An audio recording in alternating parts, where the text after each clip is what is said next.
Ms. Lyons, about to start. I'm ready to start. Thank you. Um, I want to welcome everyone to September's Transportation and Public Safety meeting. Hope you all had a safe summer, a successful summer, and now it's back to our regular meetings for this season or this term, 2024 to 2025. I would like to have everyone identify themselves before I go into the minutes from last meeting. Has everyone received an agenda in their email? Yes. Okay, very well. All right, so if anybody could start, whoever starts, they could identify themselves and make everybody aware of who they are, if they are a committee member, a board member, or they are guests, and then we'll go on to the next one. Good evening. Back.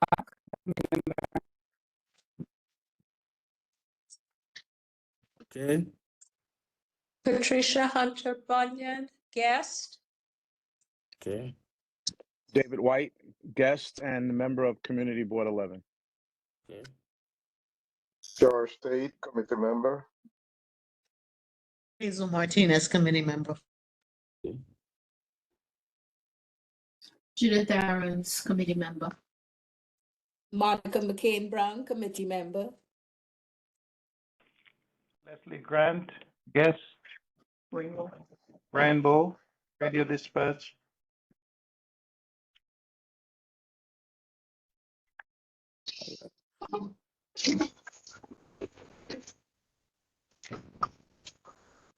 Adele Bennett, committee member. Good evening, all. okay. Very good. I think I've seen one more person, Mr. Brandon Spiegel. You were muted. I think you turned on your camera, but you didn't turn on your mic. Sorry about that. Yeah, Brendan Spiegel. I'm a guest and a member, a resident of the community board. Okay. Is there anyone else? Natasha Duncan, board member. Right. Andrew McKay, guest. All right. Good evening, everyone. My name is Kirby Joseph, and I'm a guest. All right. Good evening, everyone. My name is Kathy Lavelle, committee member. Okay. Can Frederico Watson identify himself, whether it's guest, member, board member?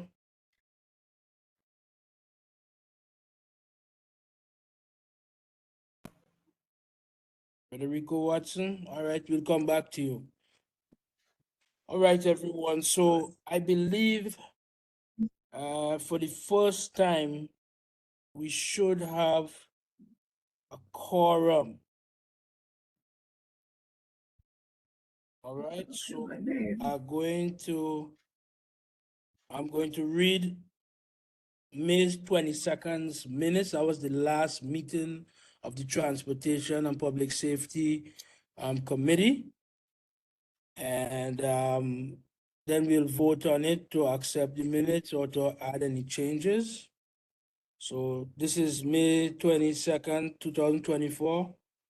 This meeting was called to order by the Transportation. Nah, you don't do that. By Right? Mr. There's another topic for you. I think Okay, somebody needs to mute their mic. Thank you.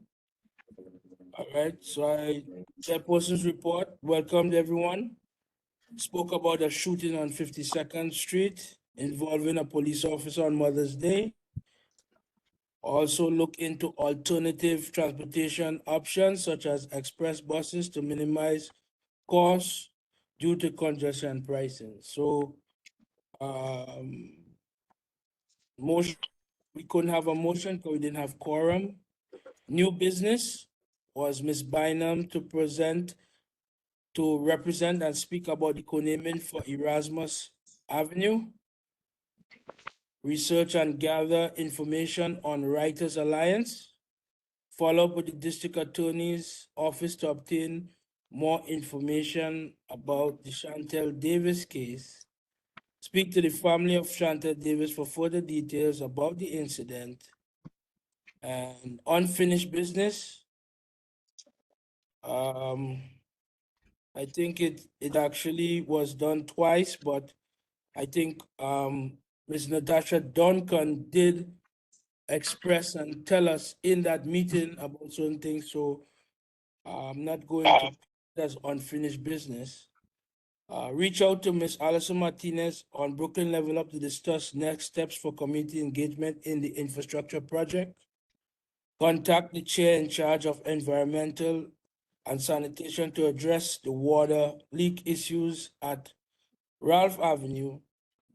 And then attend general board meeting on the third Wednesday in June at SUNY Downstate to discuss co-naming and answer questions from other board members. Adjournment. Adel Bennett motion to adjourn at 8:45 p.m. It was seconded by Ms. Monica McCain Brown, and the meeting was closed. Is there any revision or anything to add to that? There's an error in the spelling, it's St. Martinez, an error in the spelling of my name in the roll call. That's it.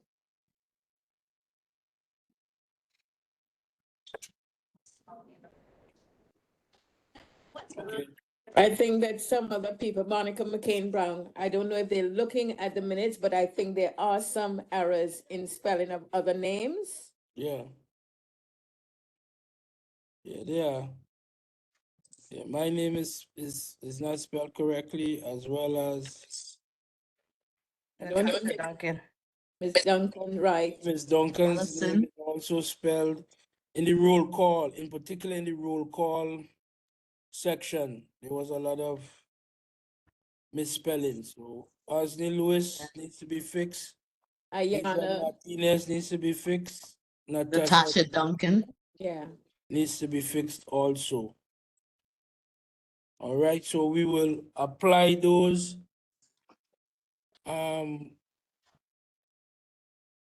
necessary changes, but we could still vote on it and also state that we accept it with the necessary changes, in particular of the misspelling of the names in the roll call. Is there any other issues that we see with the minutes?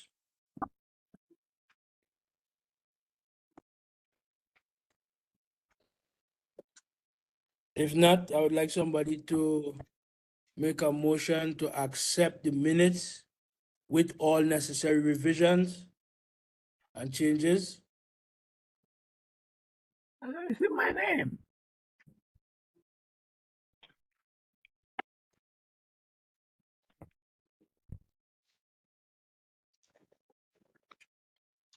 I, George State, make a motion to accept the minutes with all the mentioned corrections. Okay. Also, Ms. Lyons, please make sure that Mr. Federico Watson's name is also on that roll call. He was at the meeting and he's also supposed to be a part of the committee as a member. Whose name? Federico Watson. Okay. I'll let Ms. Farrow, I'll have Ms. Farrow send them to me and then I'll make the correction. Okay, thank you very much. No problem. All right, so Mr. Tate put a motion on the floor. Can I have somebody second it? Judith second. All right. All in favor?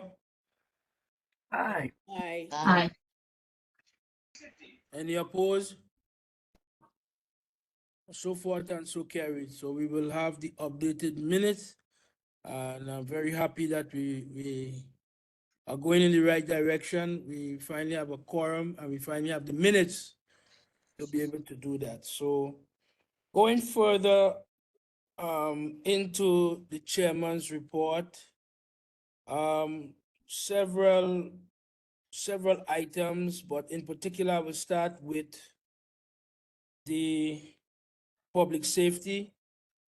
Tonight, Detective Skinner could not be on because the president,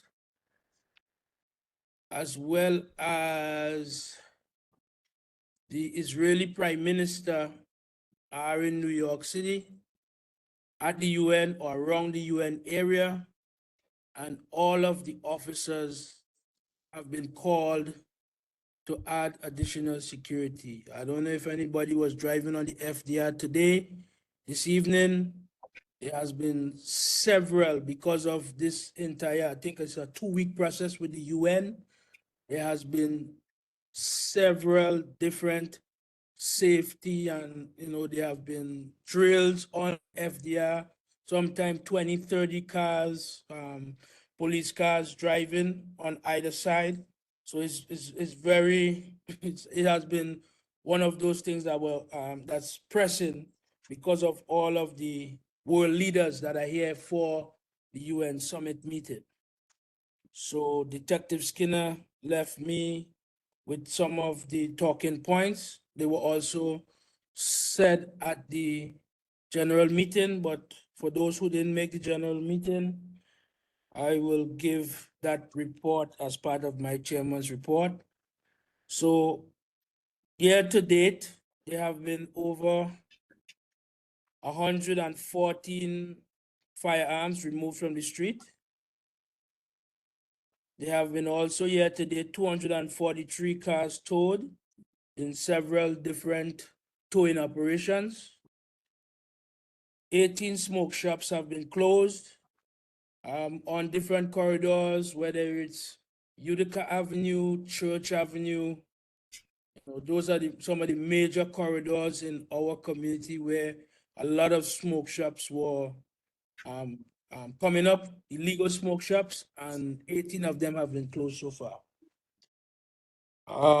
Crime trends, commercial burglary in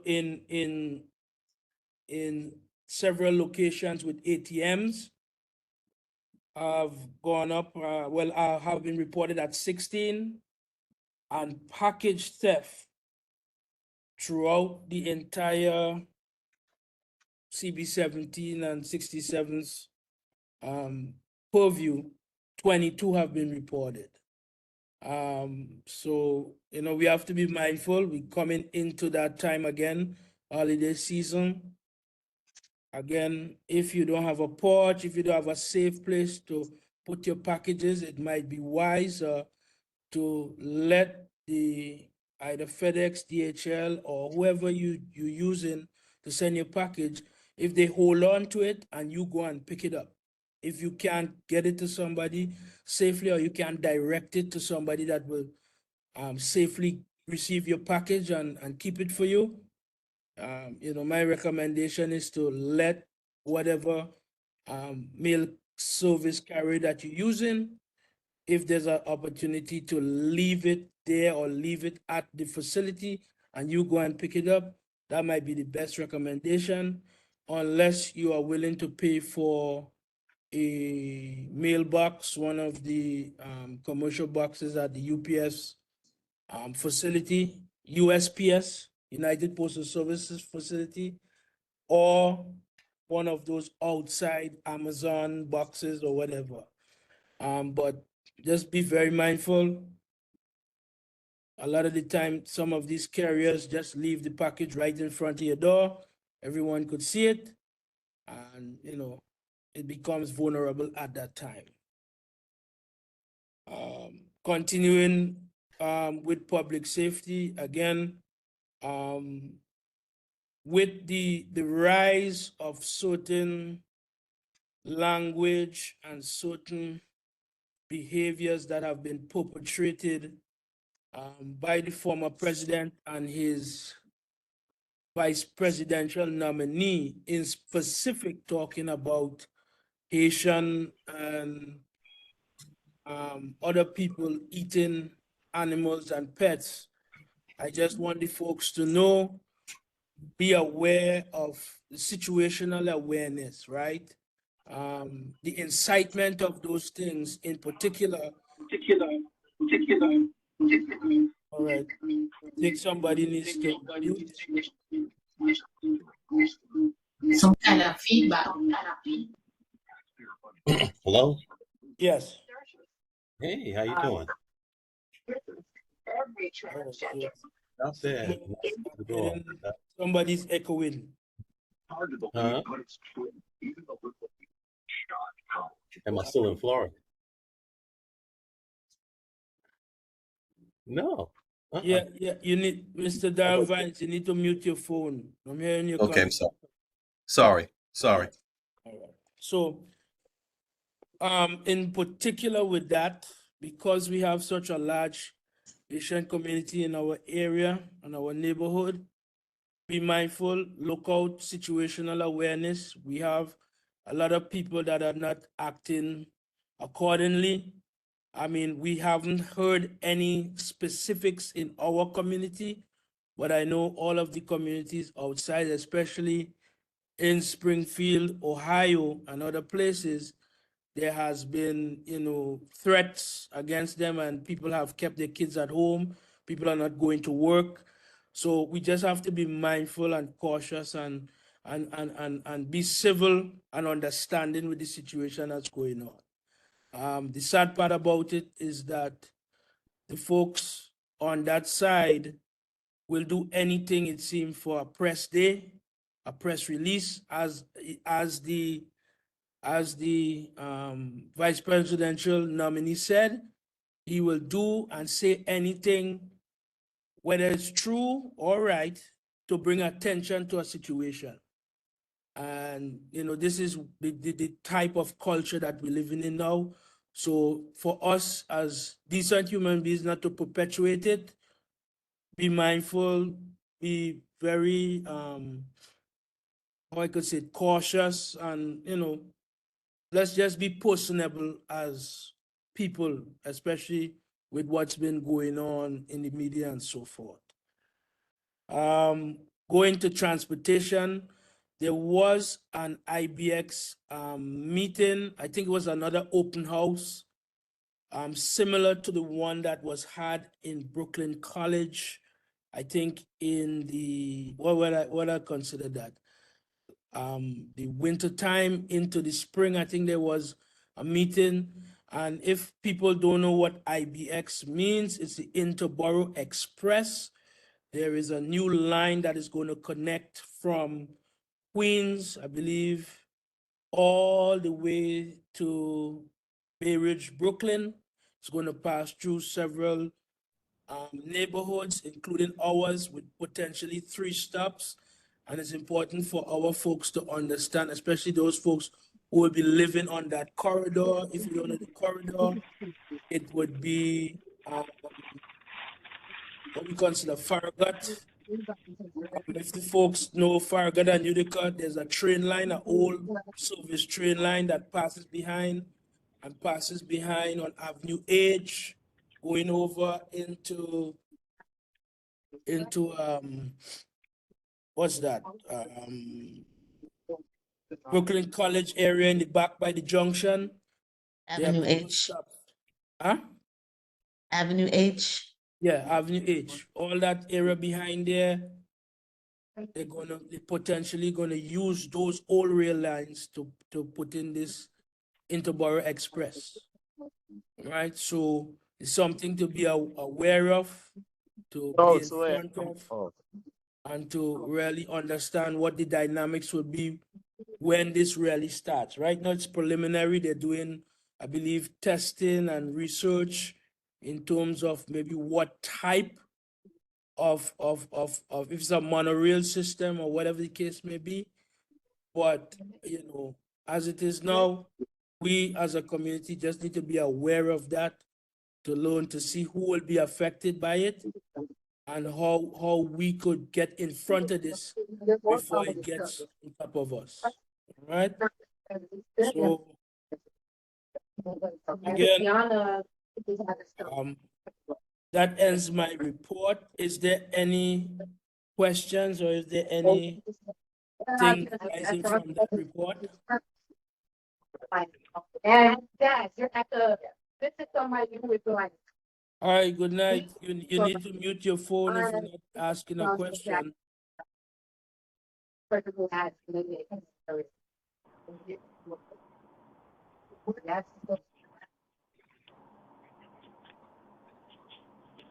Okay, so does anybody have any questions arising from the chair's report? Yes, I do. I just want to make a comment. This is Judith.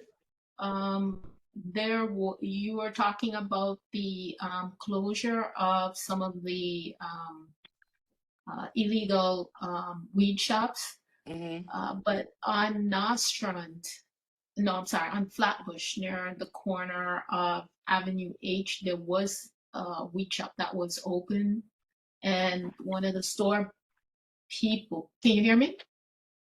Yeah, Flatbush on Avenue H, I do not believe that's in CB 17. Oh, okay. Yeah, that's outside. That's outside of CB 17. I can't remember which community board that is. I'm not 14. too 14. Thank you, Ms. Martinez. 14. Oh, okay. All right. Well, there was another one on Glenwood, right across from a kids daycare and kindergarten on Nostrand and Glenwood. There's a truck park there, and they always have people out there selling, and they had closed off another weed shop right on Nostrand, also on the other side, but right close by. And both of those, they still continue to sell there. One from a truck and one at night, like a guy comes and he sits out front. So just letting you know. Okay, I'll bring that up to Detective Skinner when the next time I speak to him. See if there's anyone who is doing any patrol over in that area. Mr. Tate, I see your hands up. Yes, before I get to what I was going to say, I just wanted to, I think it was whoever mentioned the thing about the weed shops. Those two spots that you mentioned, the one Glenwood and Nostrand, that's really the 70th precinct. It's not our precinct. So, but it was mentioned to Detective Skinner about the trucks and all that at the precinct meeting, and he said he was going to talk to them about it.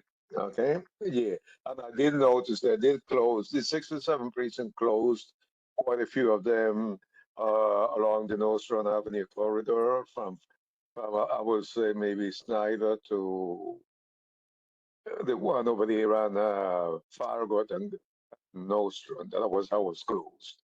So they did close, which I'm happy. There's still a few more that are open, but there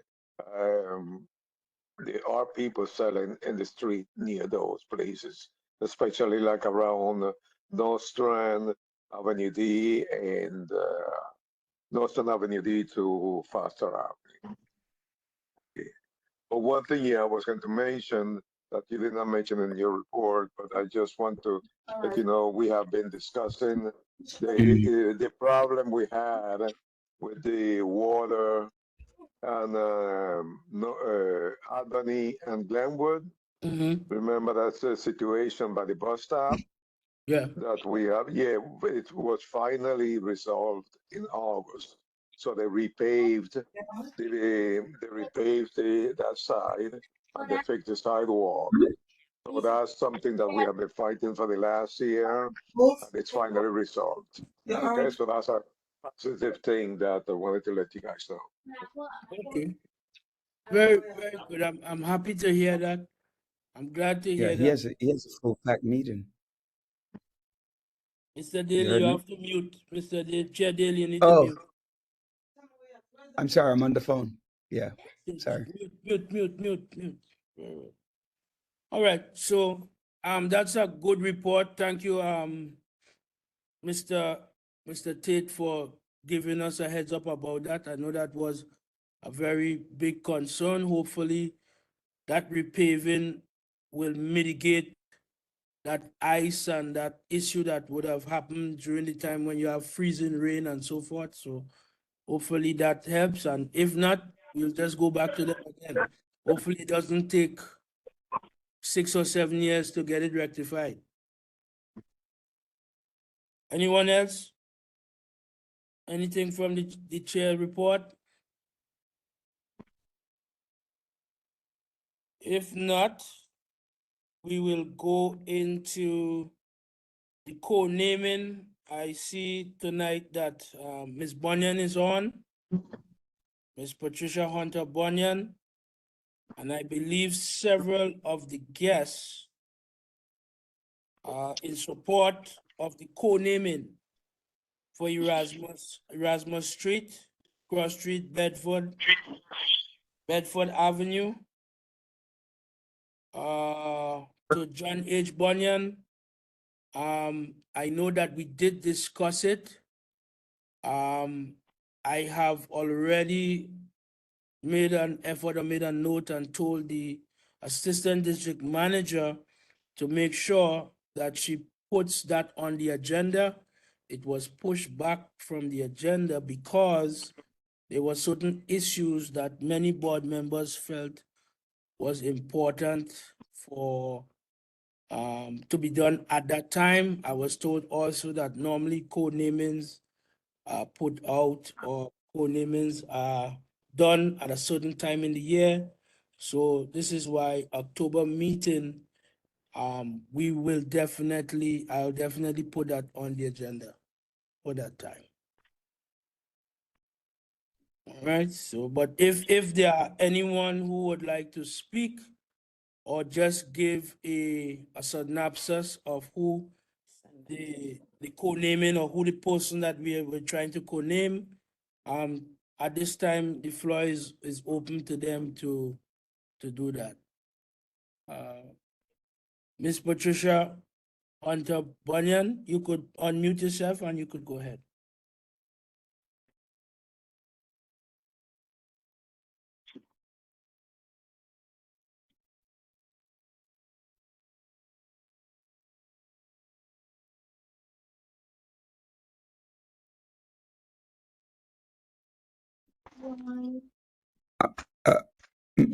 Ms. Bunyan, we cannot hear you if you're speaking.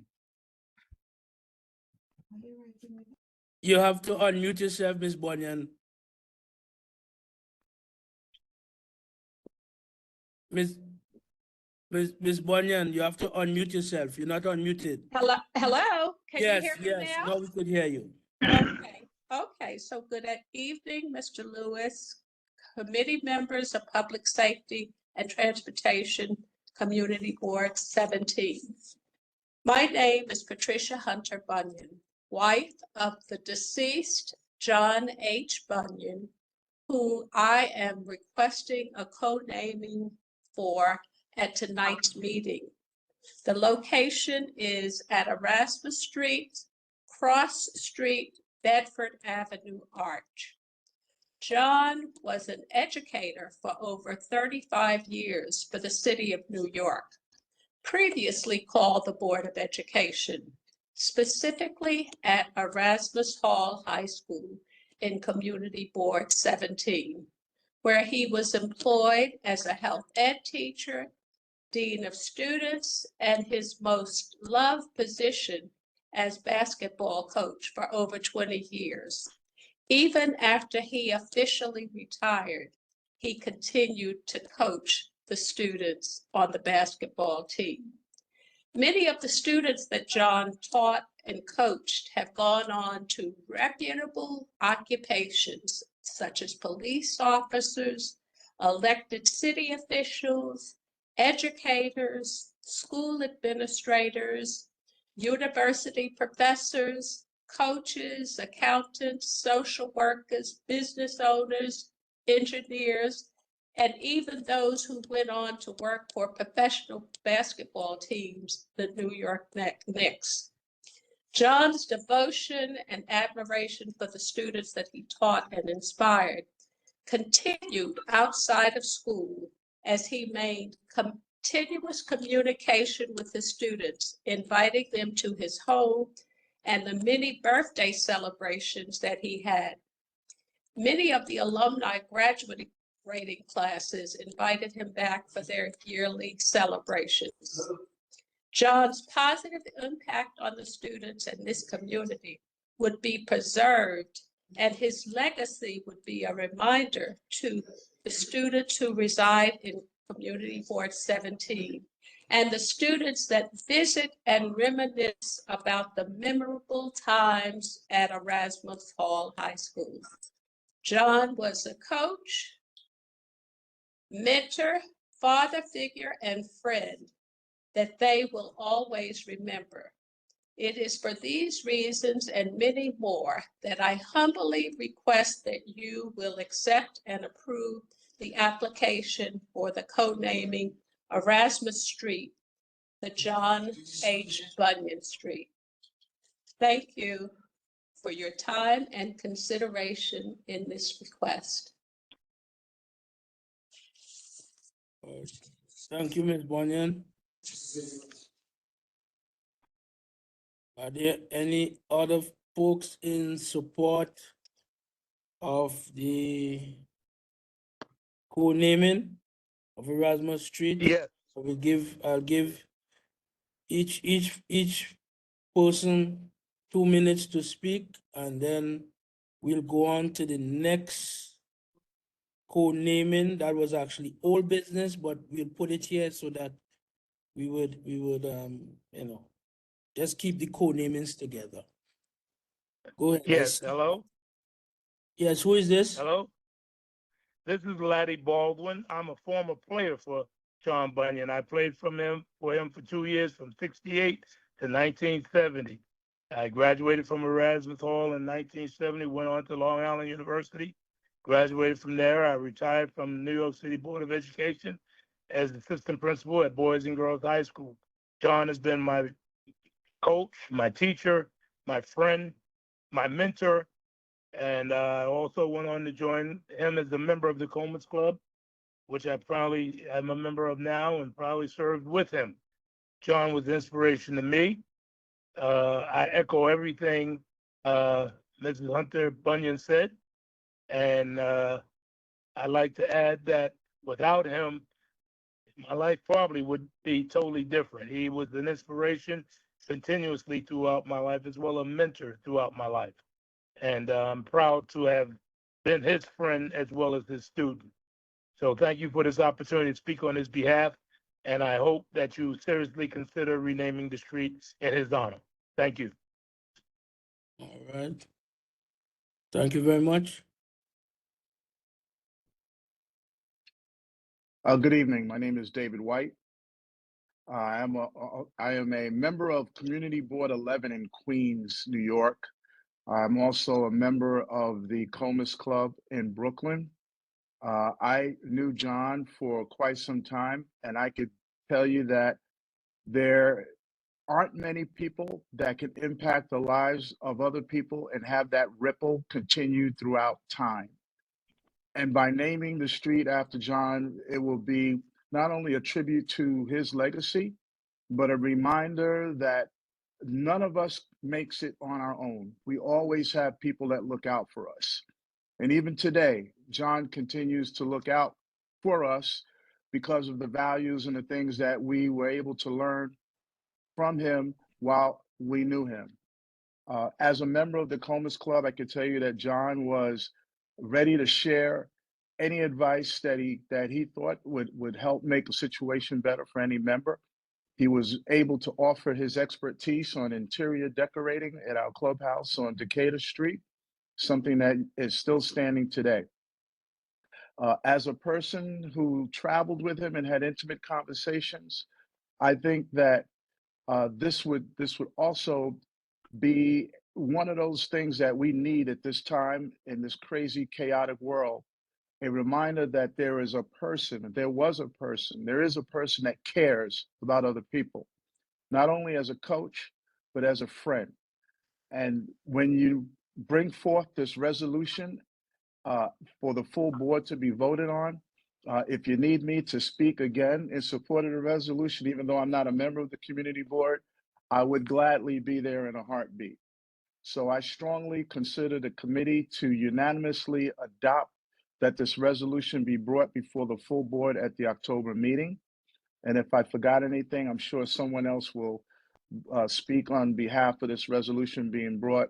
But I think based upon what Pat has shared and what Laddie has shared, that you now have a better picture, if you did not know John Bunyan, of the kind of person who he was, not only for his students, but for his family and for his friends.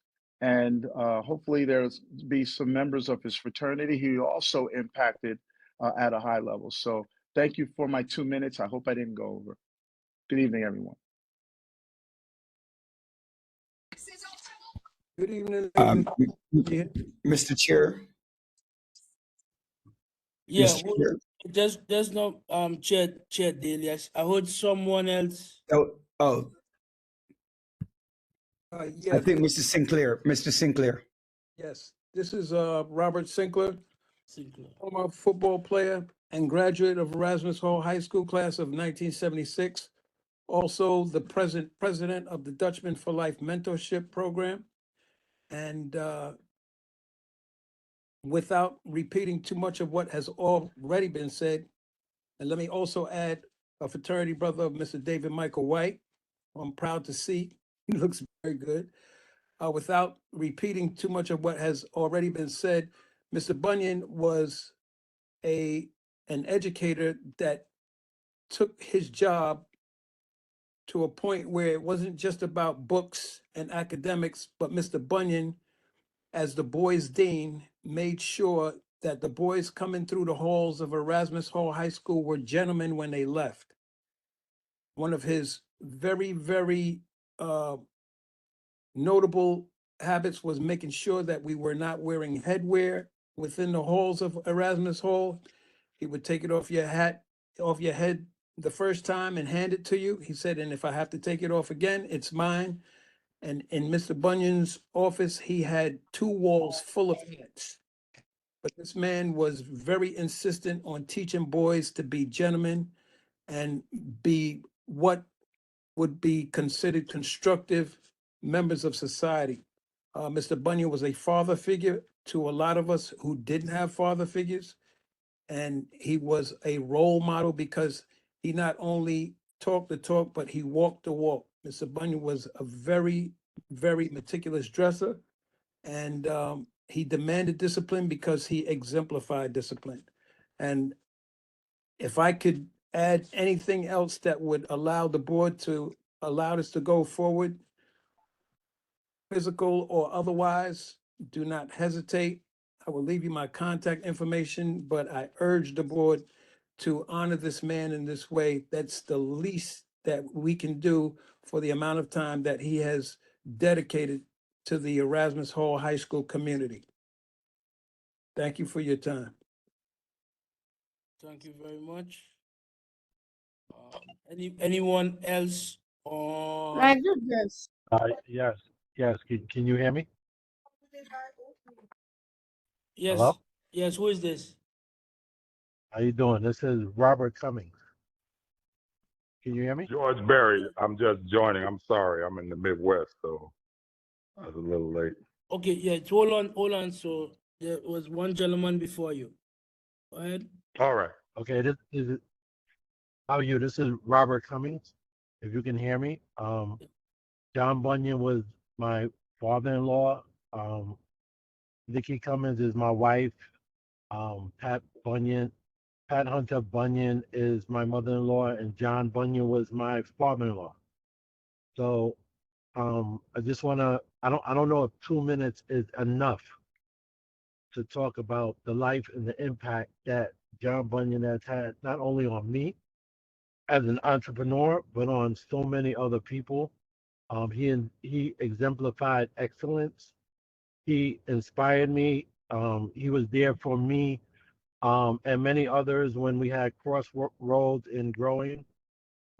Just to give you a little bit of my background, my business actually touches Erasmus. I don't think that was by any accident. My business is IHOP, that's in the community. I own the IHOP as well as 3 other IHOPs, as well as other restaurants in New York City and other businesses around New York City. I have 300 employees. I hired 300 employees in New York City, and without John's inspiration and help and guidance and support and inspiration, I would not have gotten to where I am. I couldn't think of a better person in my life that this street should be named after. And the network and the community and the friends and family that I've met that have, also been impacted by John's, life and John's everything that John has brought from, being a coach at Erasmus, to being a friend, to being a supporter, to being the person that brings everyone together. It's just amazing to have known John, to have been impacted by John, and that legacy. I would like nothing more than that legacy to continue, and anything I can do to support the community and support this movement forward, I'm here. I'm here. So thank you for letting me speak. Thank you so much. Thank you. All right. So, the gentleman from the Midwest, George Berry, that's me. George Berry. Okay, go ahead, sir. My name is George Berry, and I actually called about 10 or 12 other people, former players and friends of Mr. Bunyan. He has a big following. It's just, I called in a little late because my time was thrown off because it's only 7 o'clock here, something after 7. So I apologize for the lateness. The other guys had to notice, I don't know, business or family keeps them from contacting, but again, Mr. Bunyan was my basketball coach. Not only was he a coach, he was a mentor to me, and he was like a father figure to me. As far as my growing up, he made sure that I got into college with the scholarships, that I picked the right school. I had over 300 some schools that were interested in me. I had to go down and pick up satchels full of mail every other week when I was in school. And I started off, I wasn't even playing. And I came into the gym one day and he says, okay, I got to put you in the basketball gym and see how good you are. From there, it just went on. And the way the system he had set up and the way he treated the people there, the students, as a dean, not only as a coach, but as a dean, it made you, it almost forced you to do what you were supposed to do and accomplish whatever you could in life. And again, I ended up going to a Division I school. I played a short period of time with 3 NBA teams and then overseas and everything. So I got a chance to travel, which was one of the things that he liked to do. That was one of his favorite things. He would say, as his family members would say, enjoy, enjoy, enjoy, because he enjoyed traveling. He enjoyed life. He got the most out of life, and he made the people that were around him, anybody that came in contact with him, feel the same way about life. If you didn't before, you did after you met him, because he showed you by example. He traveled a lot, and of course, he, over the 20 years, I think he was at Erasmus as a coach, I think from about 68 to 96 or 98, something like that. And the people that he came in contact with, in actuality, I believe he saved countless amount of lives, because the kids, instead of being out in the street, were there practicing, playing ball, and then after that, trying to stay doing their homework or whatever it was they had to do and trying to stay eligible. So he was one of the biggest influences in my life. I had college coaches, of course, but this guy was the guy that put me on the right track. And because of him, when I would have problems as I got to different levels, when I got to different levels, I would, look back and refer back to something, one of the things that he told me to do, or some of the things that he advised me on how to get around and how to navigate through life itself. And he was somebody that I'll never forget. And I think that he deserves an honor even more than just the street naming, but that street renaming would be something that would be great, because he deserves to be remembered with the amount of lives that he touched and affected in a positive way.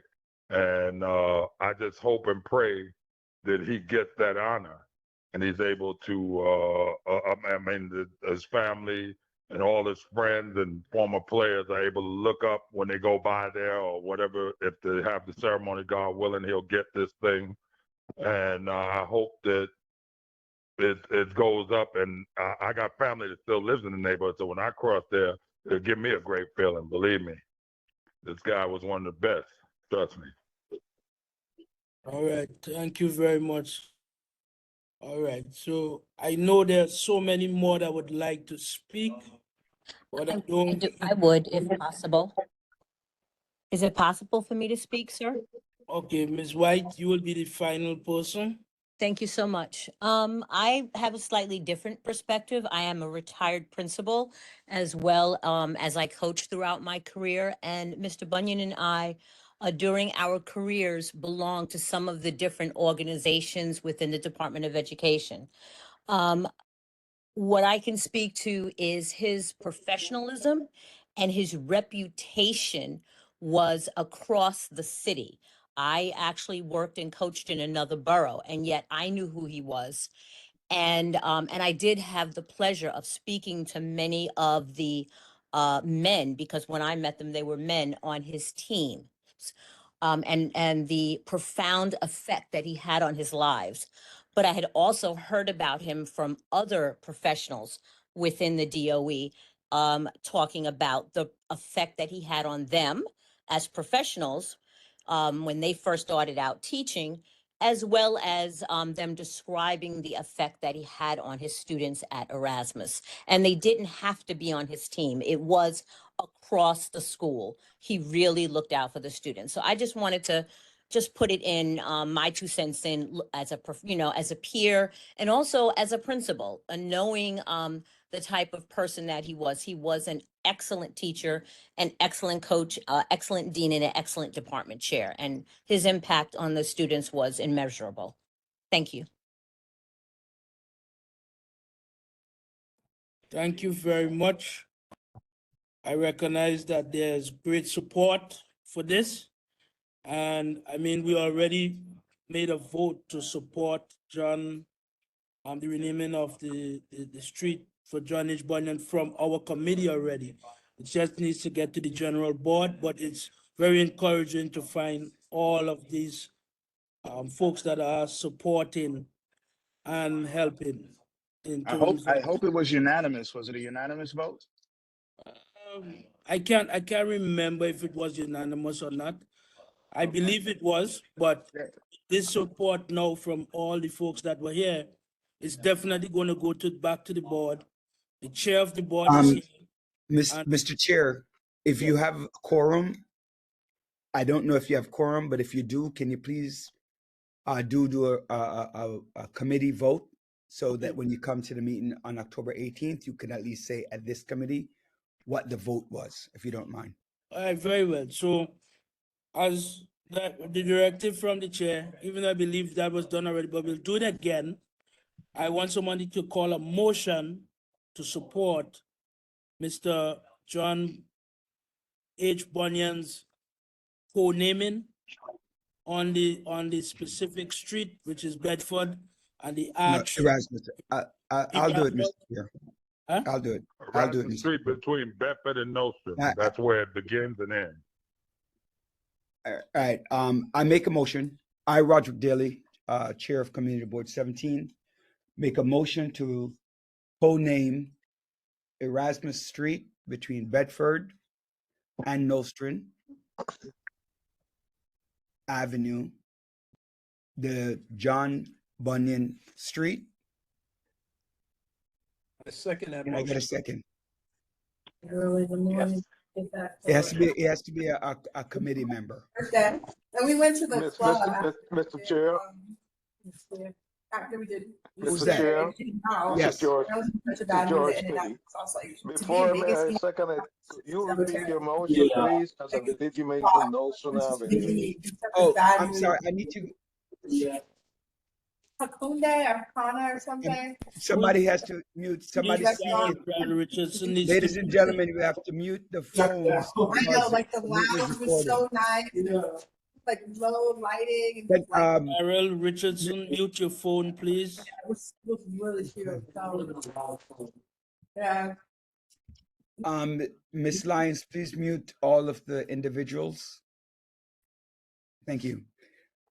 I, Roderick Daly, Chair of Community Board 17 and a member of the Transportation Committee, make a motion to co-name Erasmus Street between Bedford and Nostrand, John H. Bunyan Street. Yes. Can I get a second? George State, seconds.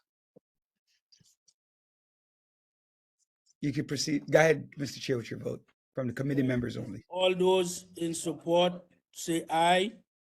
Please note you have to be a committee Aye. member. Oh, okay. Sorry. I, Kimberly Mormon, committee member. I say aye. Kimberly Mormon. Lizards, committee member, aye.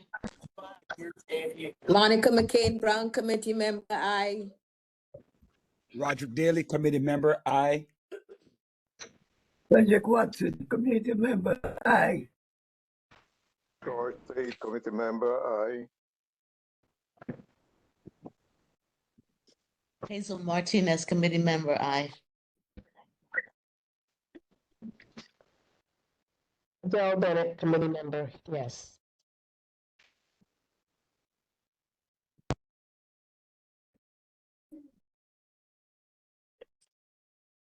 Is For that all of the committee members?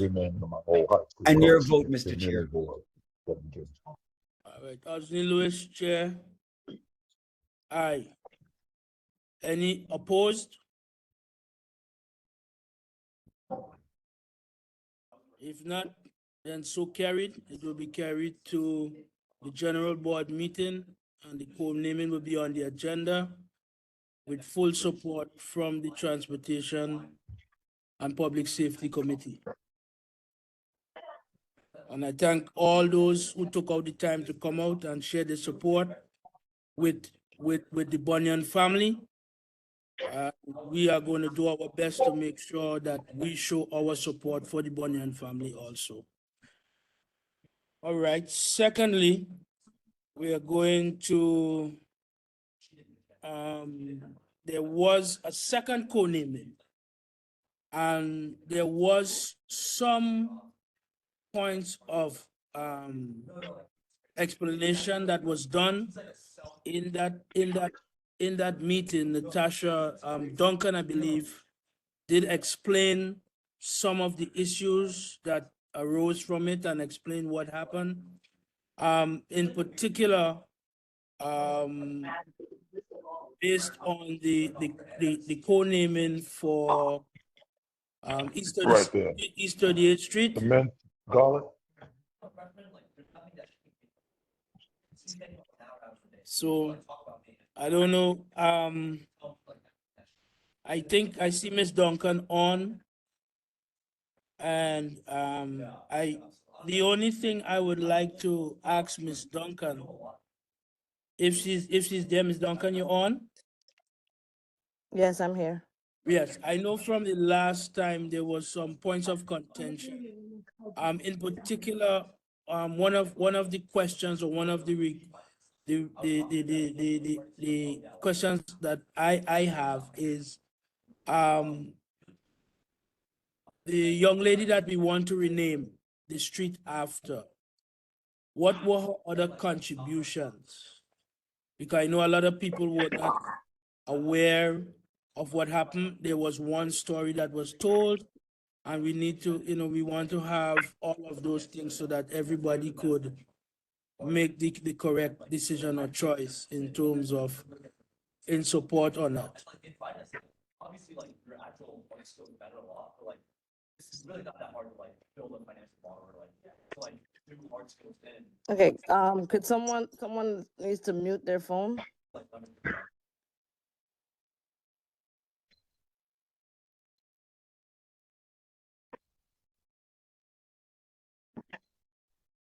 Mr. Chair, who's the person that's presenting the street code naming? Natasha Duncan. Oh, Ms. Duncan, you're the one presenting it? Okay. But I'm not, I shouldn't be presenting this. This was supposed to be a refresher. Because we've done this already. We were supposed to be on the September agenda. Have a good night. So this was supposed to be a refresher. So, Was it voted on the last time? Or was it voted on by the committee? Yeah.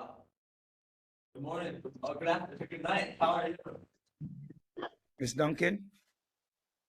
there is a lot of, okay, somebody needs to mute. This was voted on, and we were supposed to be on the September meeting. When I got Was there, my question to you, Ms. Duncan, was there a vote by the committee to move forward or not move forward with the street code naming? I understand that it was supposed to come to the board, to the general board. I'm aware of that. But was there a vote at the committee level? To my knowledge, yes. Mr. Chair, was there a vote? There wasn't, I don't know if there was a vote, yes, but there was some contention based on that. Okay. I'd like to. There was some folks that the contention came from the general meeting in which we didn't vote on it or didn't discuss complete the vote because of that, because of those contentions.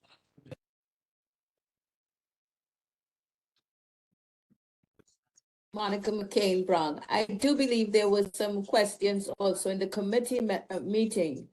I do not remember if the vote was done, but I remember there were questions also at the committee level.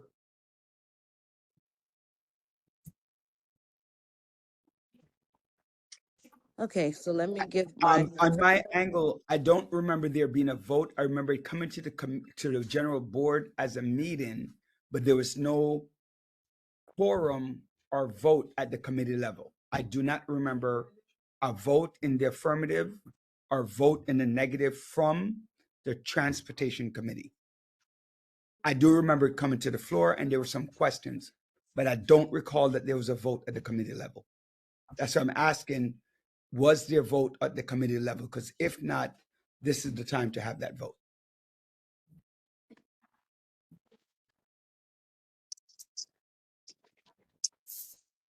Since no one recalls, I'm Natasha Duncan. I am the eldest sister of Chantel Davis. My sister was killed on June 14th, 2012. I don't know how much time I have, so I'm going to try to take you through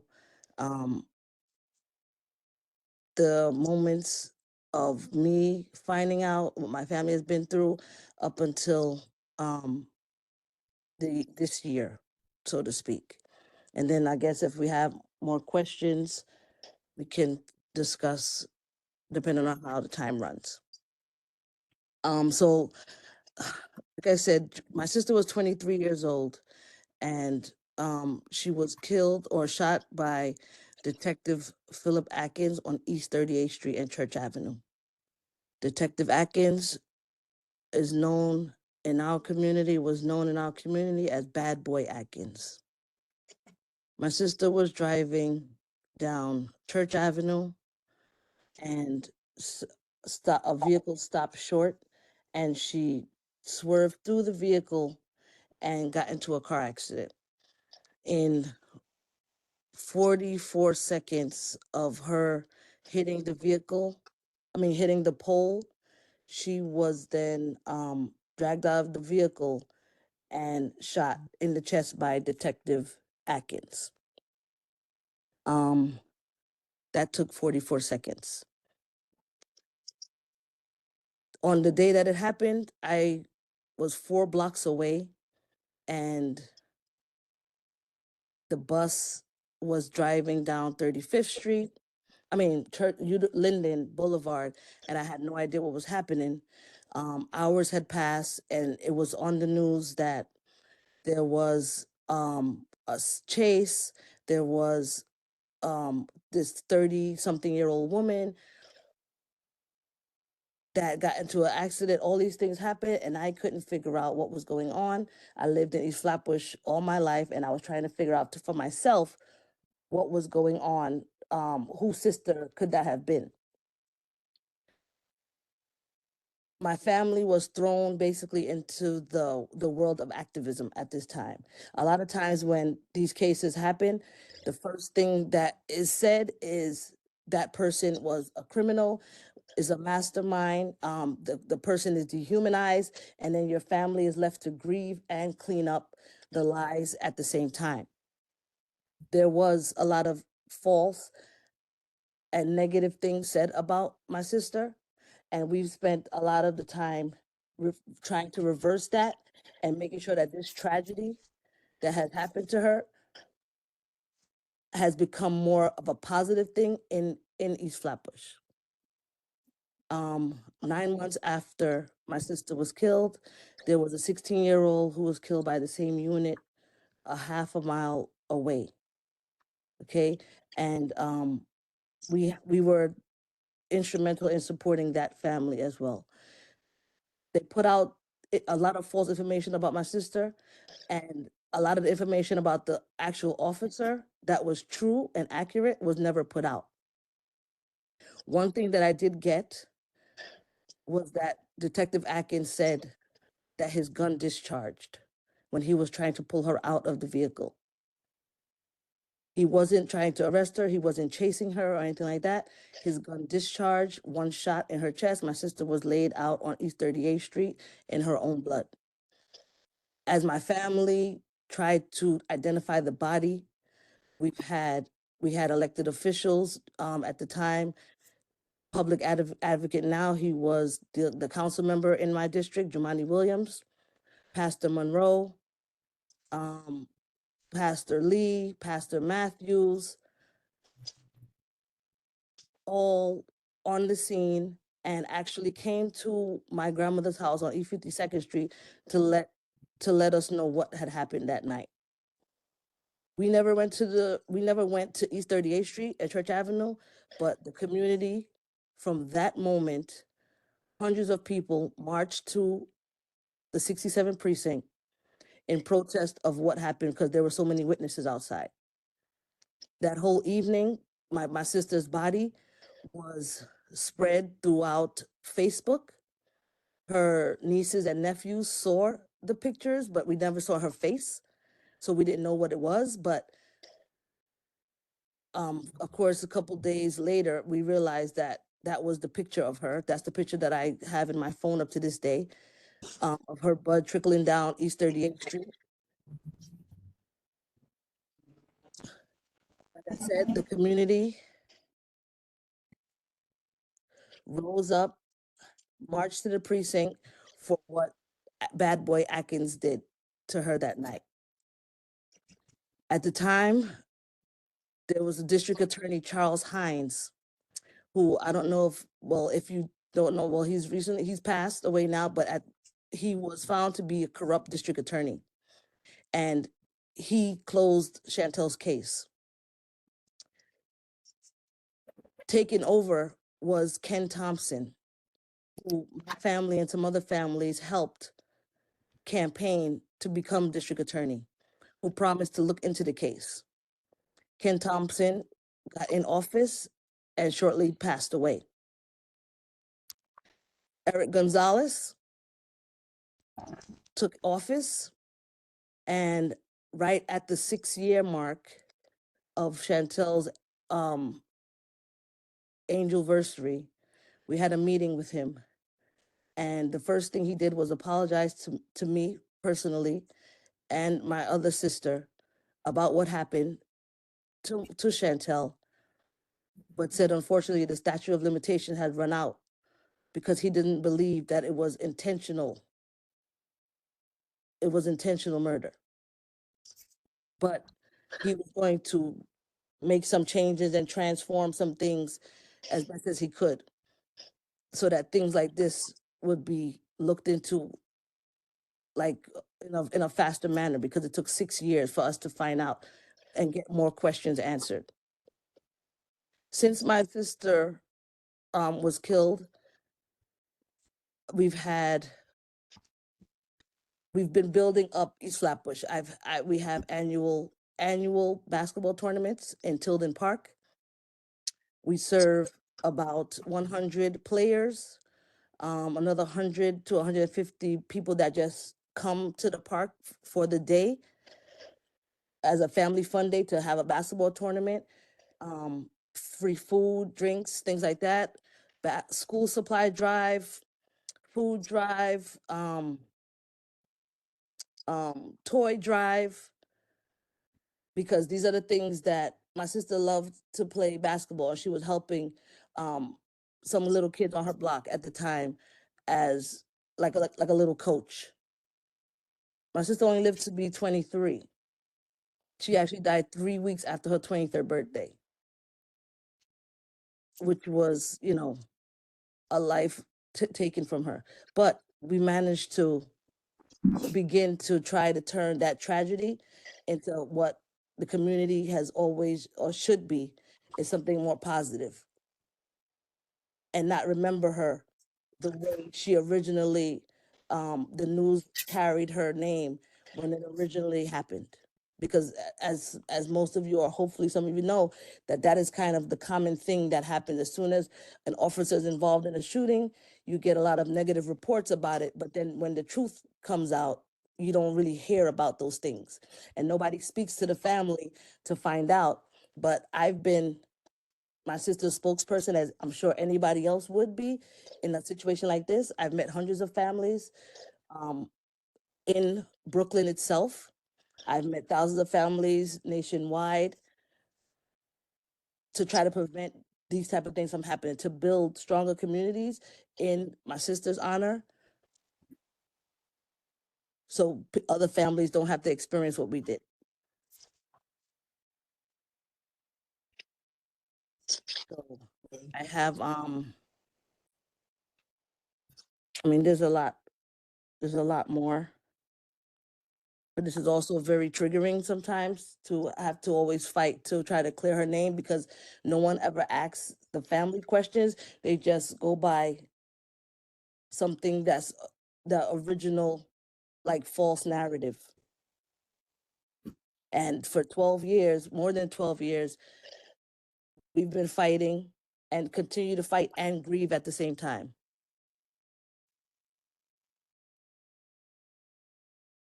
Thank you, Ms. Duncan.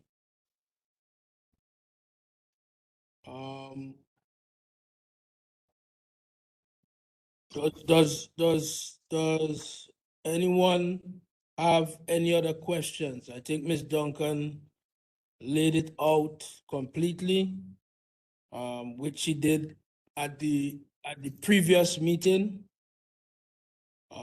Tonight we do have a quorum.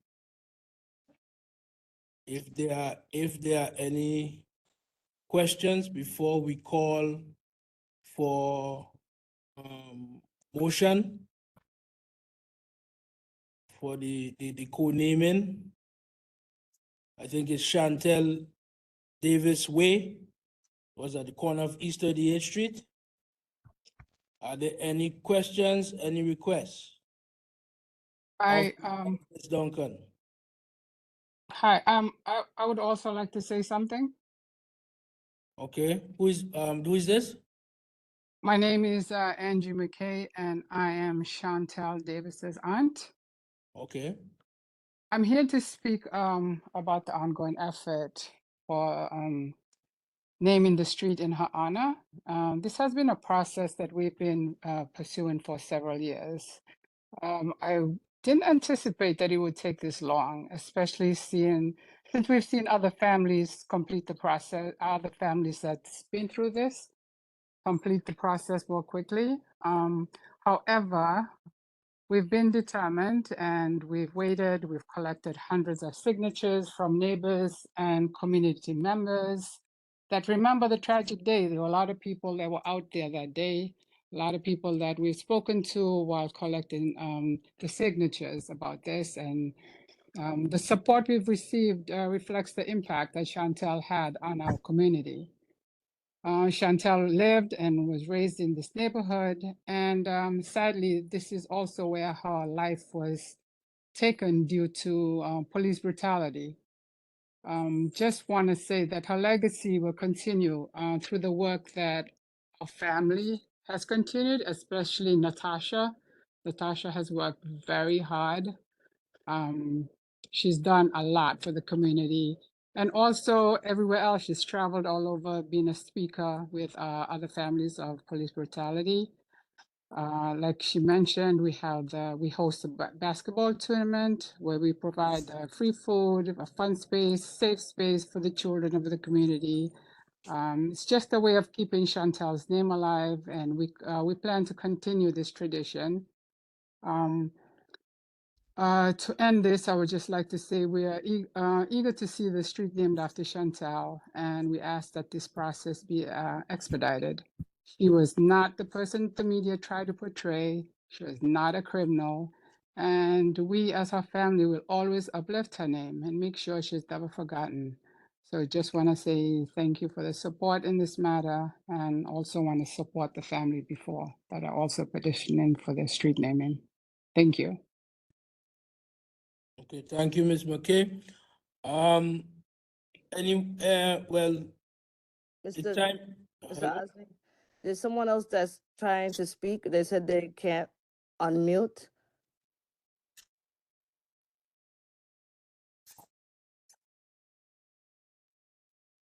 Okay, Ms. Lyons, could you give folks the opportunity to unmute themselves? And the additional folks, you'll just get a minute to speak. We are well past the time we need to vote on this, and also still we have a TLC request. So we need to get that done also. I think I see two hands up. I see Mr. Darrell Vines, and then I see Ms. Adele Bennett, and I see Kimberly Mormon. Those are the three hands that I see. Each person will get a minute, and then we will go and we will call this to someone will make a motion, and then we will vote. We will vote on it. Okay.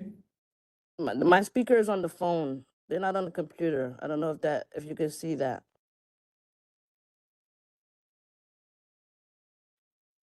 Their hand is not raised. Which person is that? Is that the 347 last two digits 39?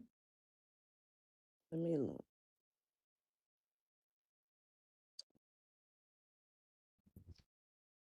Seven 439.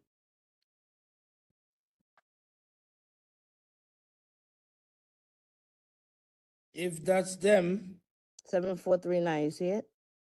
I see the last two digits 39. I don't see 7439. I just see 39.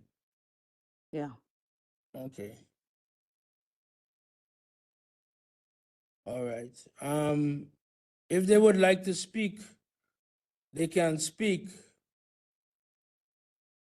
But 1 minute. Yes, good evening, Ms. Bennett. My question regard to the information we were never given in regards to this case. The Is it any, information Ms. Bennett, you're speaking too close to your phone or you're speaking on a speakerphone and it's muffled. Hold on. Can you hear me better now? It's a little, but go ahead. Okay. No, I have a cold. Okay. No, I said I would like to have had the information on that case prior to voting, because since we're voting rather one-sided, I'd like to hear the information from the DA. She said she spoke with Eric Gonzalez. I would love to have had a letter from him, at least that. This way we can see it, because I believe I remember some of that case. Is there any way that the family can provide that documentation?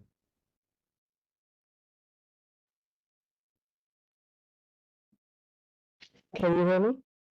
Hasn't? Yes, I'm listening to you. I'd just like to let the family provide any documentation.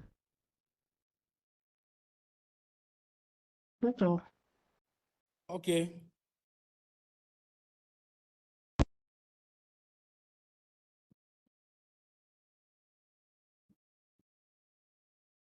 Miss Duncan? Yes? Yes, that was one of the requests from one of the committee members. Did you hear her request? How, I'm hearing it right now. That wasn't a part of the process, so no one told me I needed to do that. Okay.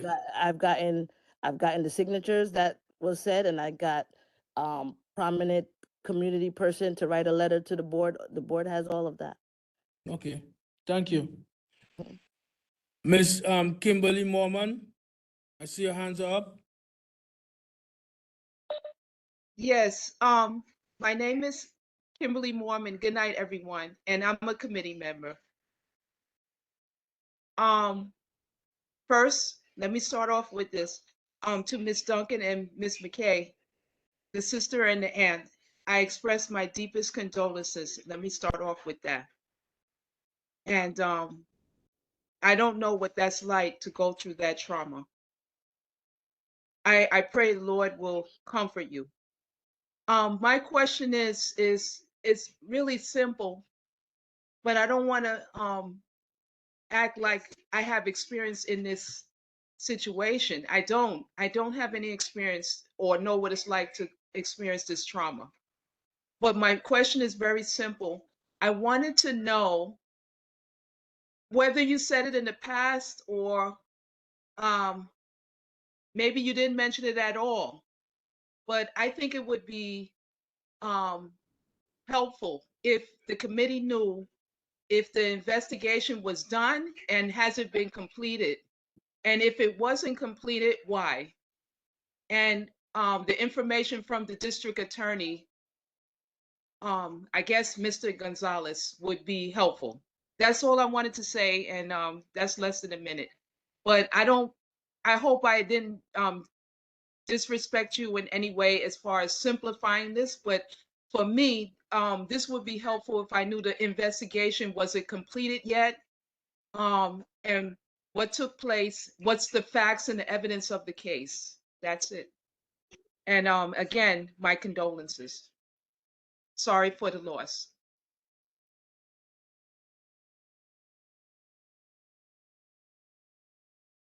Can I go?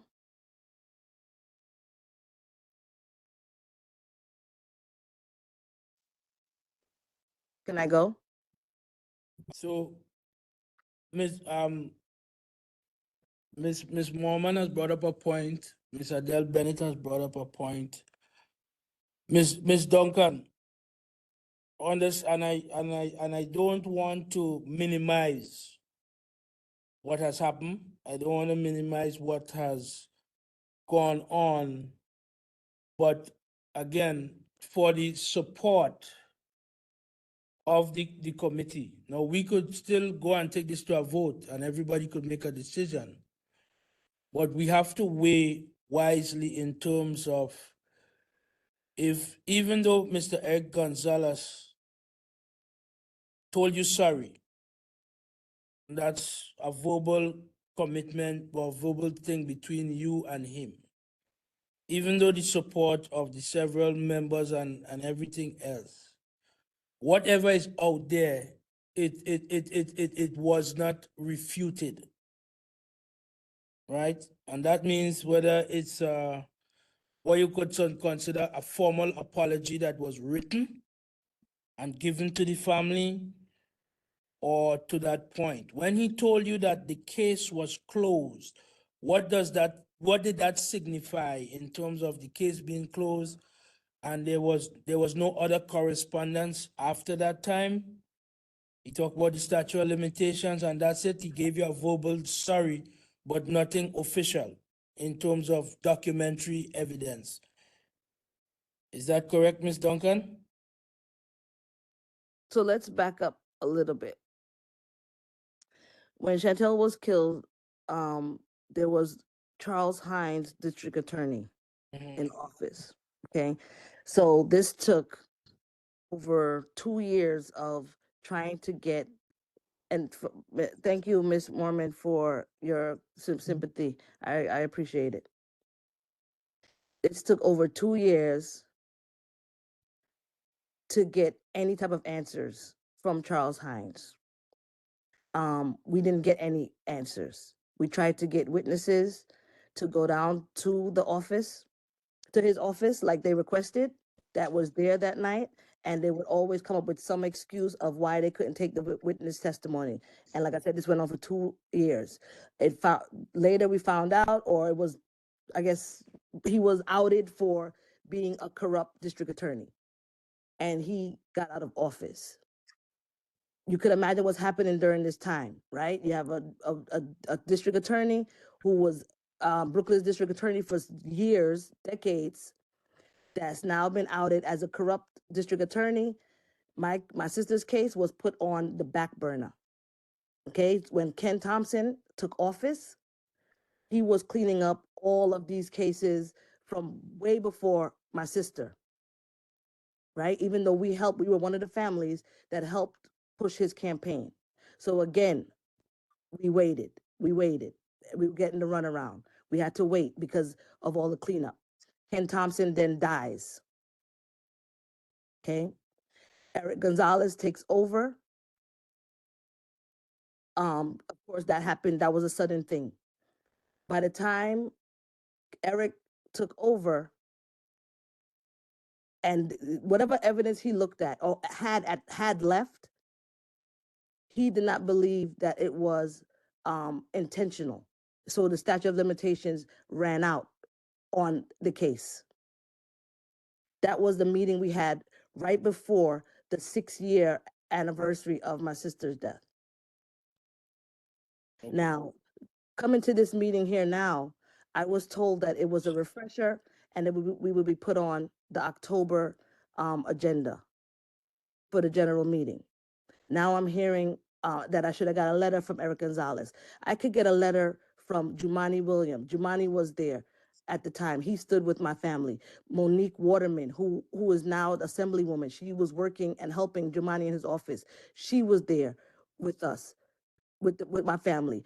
Farah, who was working in Jumani's office, who is now council member, she was there with us in support. This is 12 years later, more than 12 years later. I didn't get a full detail of what the things I needed. I did what I was told to do, the signatures and a letter from a prominent member in the community. I didn't know that I needed to do that for this tonight. I just thought it was a refresher.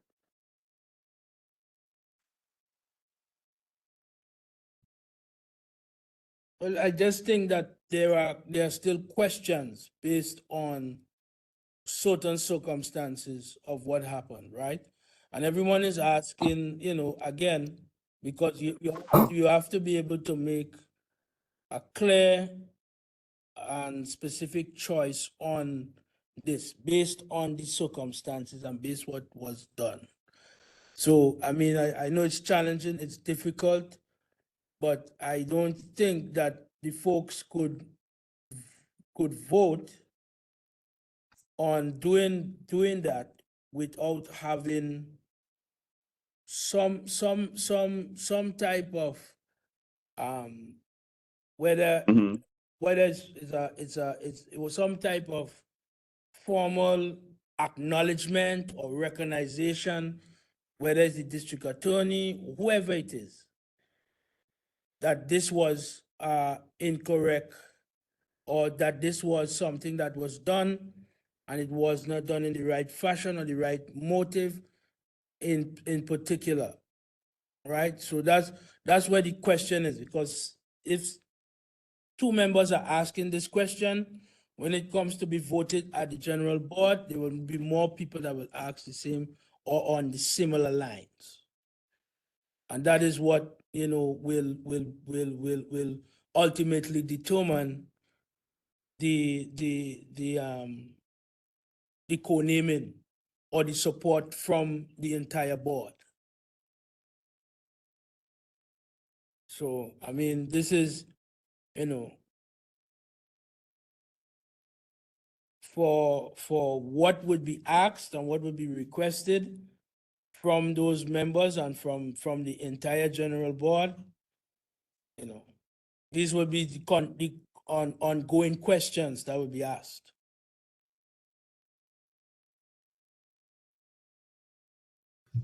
Mr. Chair. Yes, Mr. Chair? yes, Chair Daly. I think, I'm just looking at the time, it's now 9:01. I think that either you as a chair, if you're calling for a motion, a postponement or whatever it is due at this time. And I must say from on my end that I cannot vote on this issue. And obviously neither can Ms. Duncan. Ms. Duncan, me personally, because Chantel Davis was my student at my 11. So I cannot vote on it. So I must make sure I'm bound to declare a conflict of interest of any sort. But if somebody moves the motion on the floor so we can move forward, or if Ms. Duncan chooses to hold, that would be her decision. But at this time, I think looking at the time, it's now 9:02 and we need to, Ms. Lyons is on the schedule to work until 9 o'clock.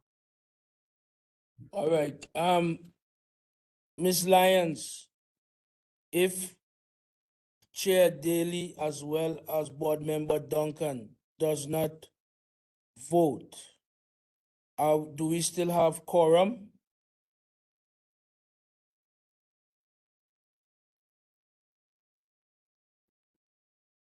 You said if everyone hasn't voted, do y'all still have quorum?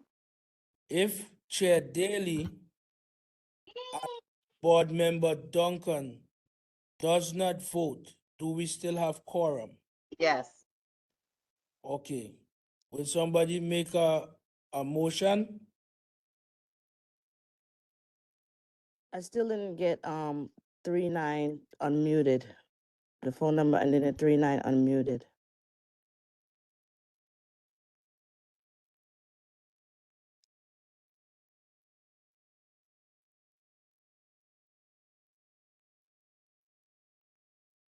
Okay, who is 39?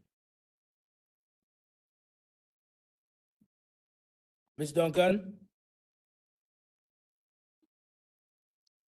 39 is an advocate for Chantel Davis.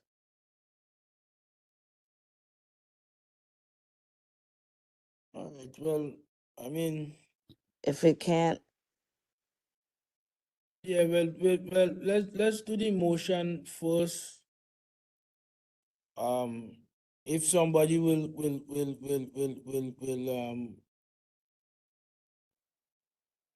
make a motion.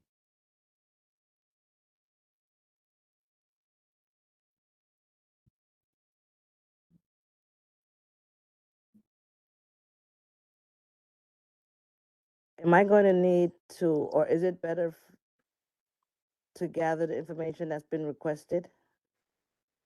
Since I'm now hearing about it tonight? It would help. it would help since there are committee members with questions about you know the specific events, and if there was any type of, or we would consider it So when is the next meeting? the next meeting Yes, for the general board or for this committee? for this committee? October, at the end of October, the last Wednesday. So I think that's the 20. Let me look at the calendar. Hold on.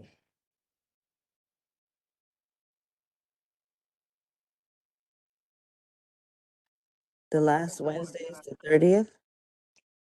Yeah, the last October 23rd, October 23rd, not the last Wednesday, the fourth Wednesday, October 23rd. October 23rd. Okay. So are we going to table this until October 23rd, when Ms. Duncan, you'll be able to bring some additional information? Yeah. Okay. All right. Thank you. Apologize for the difficulty, but again, we appreciate you all greatly for responding, and we look forward to continuing this in October. All right. Next order of business will be the TLC request. I don't know if everyone received that in the email. I think that the gentleman from the TLC request, I believe he's on. Yes, I am. Good Okay. evening. Good evening. State your name. My name is Leslie Grant, Okay. the owner of Rainbow Radio Dispatch. And we're in business for over 60 years, serving the community. And we are in the process of renewal, which we normally renew our license every 3 years, according to the taxi and limousine rules. So therefore, we make the request as we normally do every 3 years. All right.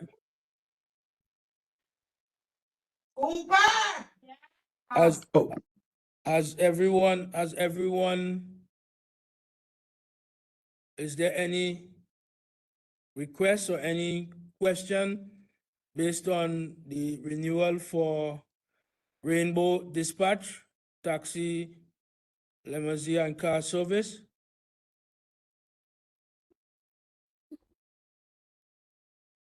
If not, can someone make a motion in support of giving the renewal letter? My hand is raised. Huh? I said my hand is raised. Go ahead, Ms. Bennett. But I wanted to know, since he's been in business all this time, and I do remember Rainbow, do any of his drivers have any moving violations? No, there's no violation at this time. Because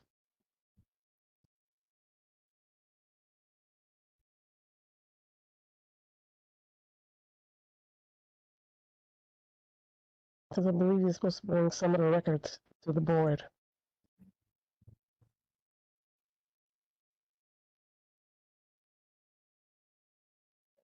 Mm-hmm.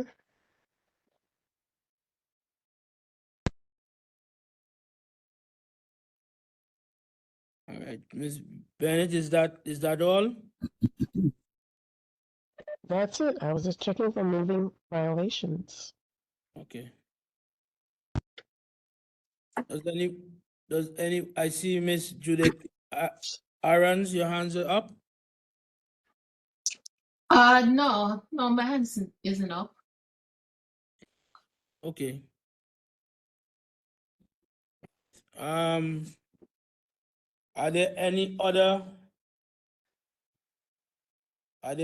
other questions?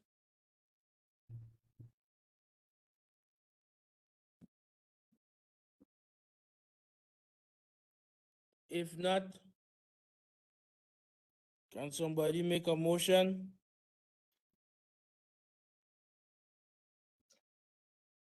Judith Aarons, I move to approve the renewal letter for Rainbow Cars Taxi. Right? Can I have a second, please?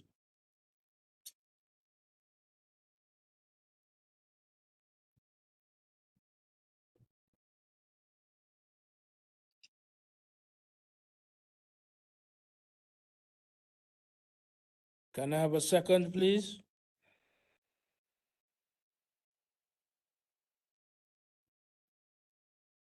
Roderick Daly, second. All right. So now we want to make a count of all the ayes. All of those in favor, in support of the renewal letter for Rainbow Dispatch TLC car limousine. Judith Aarons, aye. Hazel Martinez, aye. Kimberly Mormon, aye. Roderick Daly, aye.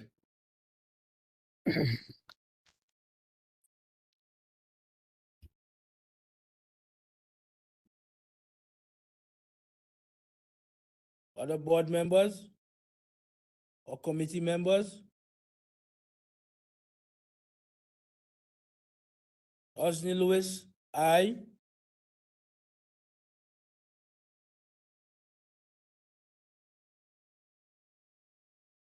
Miss McCain Brown, Abstain. Miss Kathy Lovell,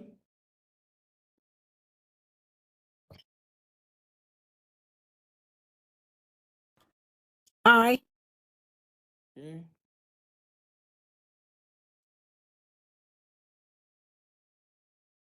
Mr. George Tate,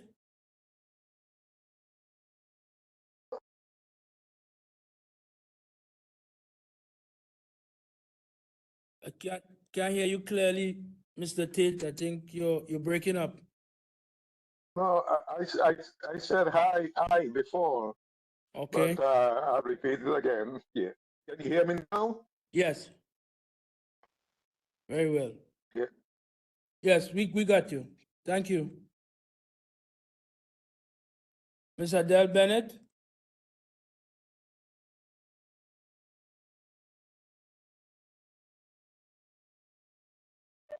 Abstain. all right, so are there any other committee members that did not vote?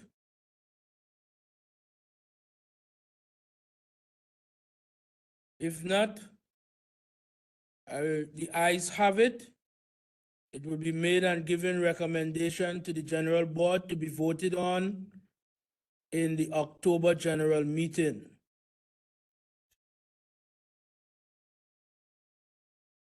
Right, so thank you very much, sir. And we hope to see you at the general meeting, the third Wednesday in October at SUNY Dong State Auditorium. Thank you, sir. Thank you very much, and thank all the members who voted. And I will be at the meeting. Thanks again. Thank you, sir. All right, so now we'll go into any new business for the public safety and transportation.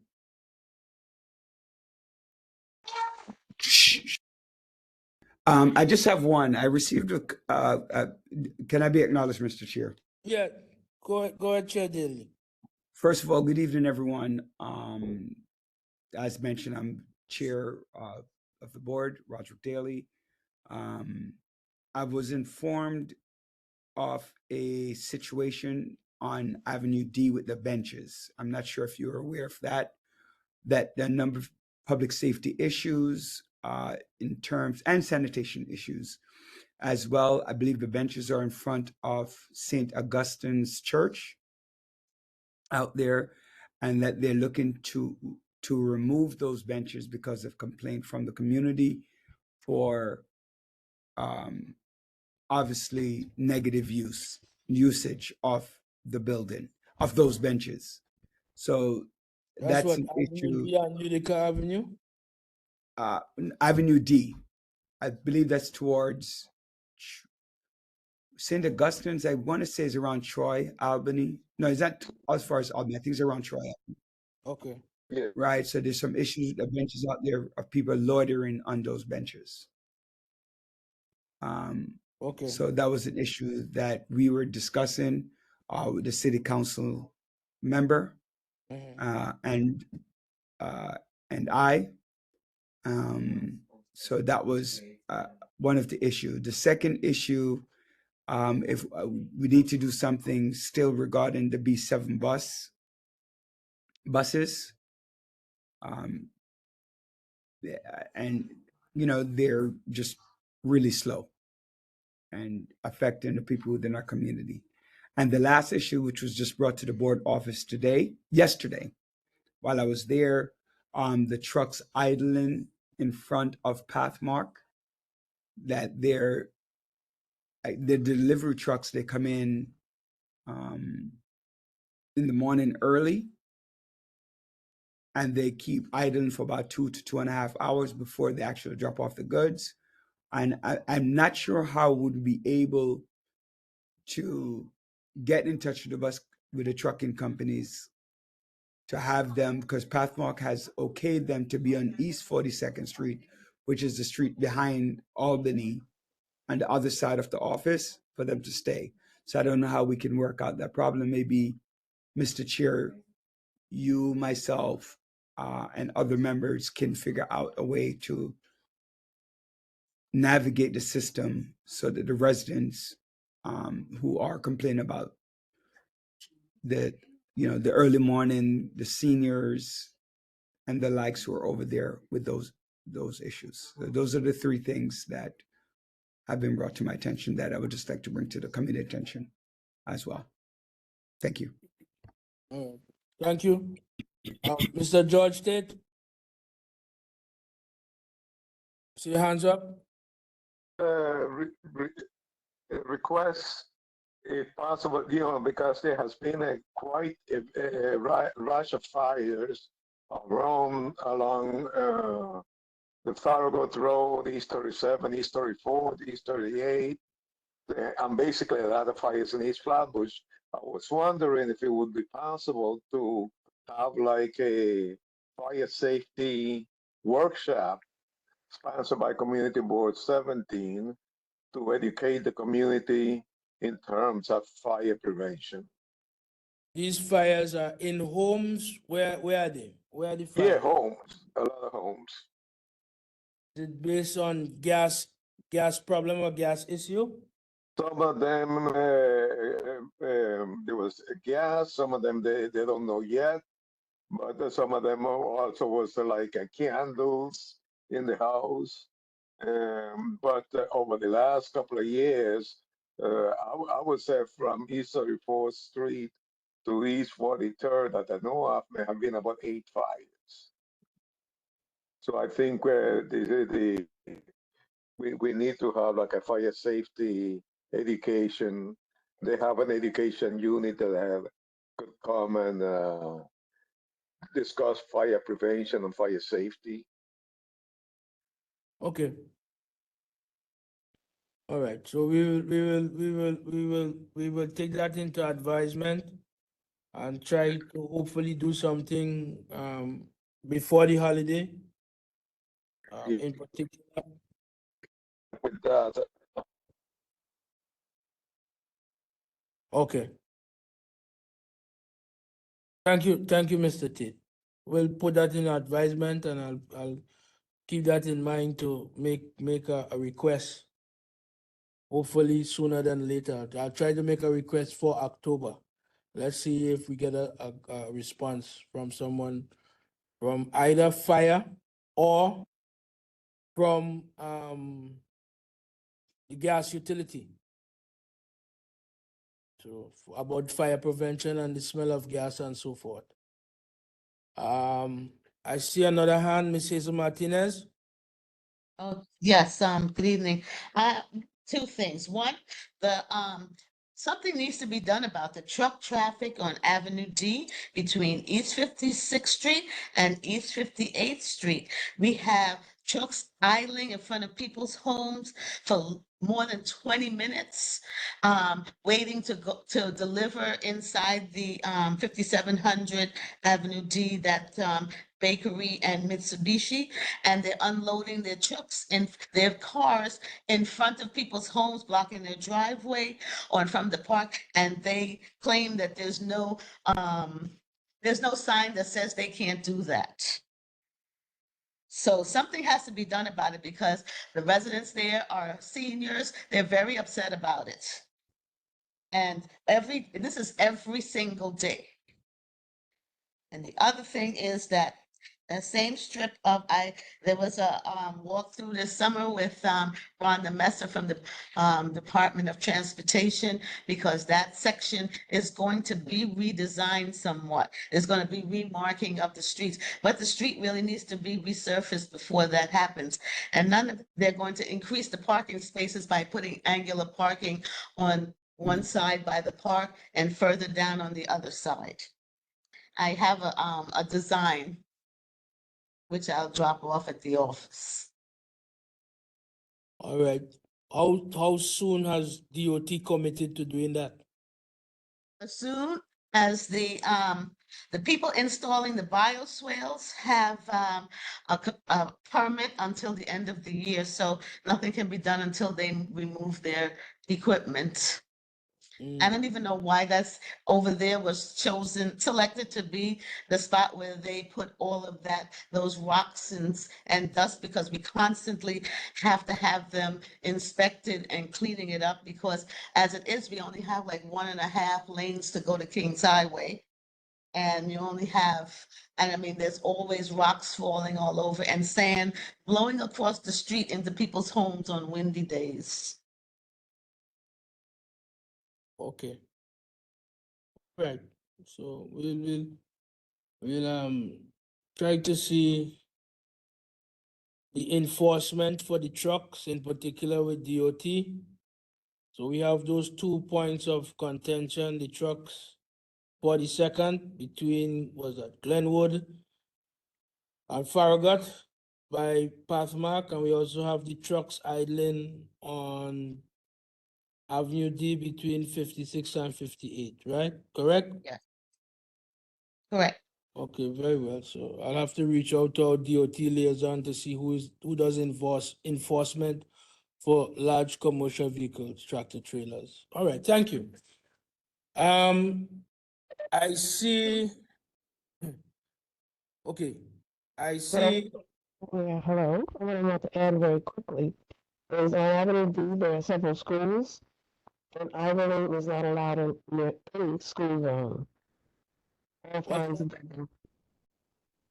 Okay, well, I mean, we just have to find out who will enforce that and give the tickets. We could say it's not allowed, but there has to be somebody to enforce it. So I'm going to reach out and figure out who will do the enforcement and give the ticketing, so that once that happens, they will change their minds.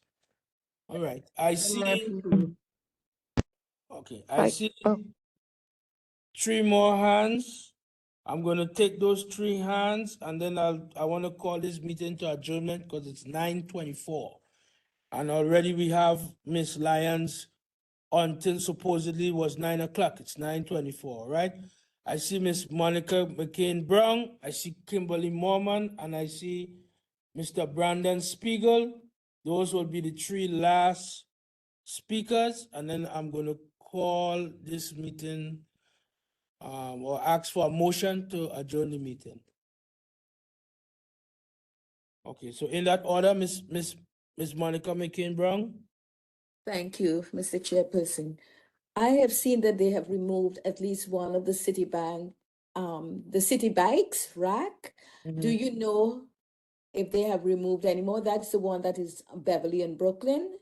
And if they intend to remove any more, are you aware of that? And then I have a follow-up after this. I wasn't aware of that. I know we made a request Right. to remove several of them around. If they are removing one, I hope that one is to be removed and not put somewhere else. That's the only thing. The second question? Yeah, the other thing, and I think I brought this up before, across from me on Brooklyn Avenue, there is a yard sale, quote unquote, almost every Saturday on the block. They block the fire hydrant and they block the street, and clothing and everything else is being sold. I don't know. I don't think it's right because it's a residential street. Is there anything that can be done about it? I'm sure with the cold weather coming, it probably is not going to happen, but throughout the summer, this is what's been happening and blocking other people's gates also. Any suggestions, any advice as how to go about this? The only thing is to find out what type of enforcement could be done. I think that Detective Skinner, I believe, said that the only way to enforce that is either bring the folks out to see if they have vendor's license or not. And that's the only way to really do that. I don't know if the police handles that though. I think it's another agency that handles that. The enforcement of vendors and selling of clothes and stuff like that, or food items. So I would have to look into who it does that type of enforcement and see if they would be available to go on the days that those things are happening to survey the situation and see what could be done. But I think from the last conversation we had with Detective Skinner, the 67th precinct is very limited in terms of doing anything like that. You'll have to look at the people who inspect, or the city inspector that does inspections on food licensing and clothing, food licensing and so forth. Okay, thank you. Is that something you would look into and let me know, or would you find out? Yeah, I'll find out. Okay, thank you. You're welcome. Ms. Kimberly Mormon? Yes, good evening again, everyone. I have two quick questions. The first one was, I don't know if you spoke on it before I joined on the call. I was about like close to 10 minutes late signing in, but did anybody get an update on the shooting that happened at the West Indian Carnival? And then the second question is, at my subway station, Sutter Avenue and Rutland Road, the train station, the number 3. Does anybody know what those, I don't even know what they are, but it's like I guess it's MTA agents, and they stand by the gate, you know. I've seen it at other stations too, like Utica Avenue, Eastern Parkway, over there with the 3 and the 4 train. There's like, they're not inside the booth, but it's like they're by the gate. And I thought it was like to prevent people from jumping the gate. But I don't know. It seems like, you know, people are like beating the fare, you know, but they're just standing there like just looking at their cell phones. So I was just wondering about that. Does anybody know about that? And what are they doing? Are they MTA or are they NYPD? That's all. They're not NYPD. They're not MTA. I think MTA had contracted a private security firm to be a part of what we could consider maybe as a site as a deterrent. Now, those folks are not given the authority to stop people. They are there as a deterrent. So if people ignore them or jump over the turnstile, they are not, I don't think they are authorized to stop people or do anything like that. So I think, you know, they're on their phones or whatever they're doing, you know, that's it. But basically, I believe they are there to be a deterrent. But they are not NYPD. They are not officially a part of MTA in terms of the people that give the tickets for those people that don't pay the bus, either the express bus or the local bus. You know those folks with the badges. They are not those either. I think they are private security force that was hired as a deterrent for people not jumping the toll size, but they cannot really enforce anything because they are not allowed to touch people. In the same way that when you go inside of a store, you have those people who are considered loss prevention or whatever it is, they are not supposed to physically engage or touch you. So most of the time, even if they see you taking something, the most they could tell you, don't take it or stop, but they're not supposed to physically engage you or manipulate or try to stop you. So I think that's where that is. Does that answer? Yes, and just the carnival, please. Thank you. Good night. The carnival, the last general board meeting, it was said that one young man who was shot did lose his life. I think he was 23 years old. The other folks are that went to the hospital, I believe the rest are in stable condition. But the one gentleman who got shot, I think he was 23 years old, he lost his life. Okay? All right, last and final person, Mr. Brandon Spiegel. Good evening. Thank you, Mr. Chairperson. I'll be brief. I know I'm last and it's late.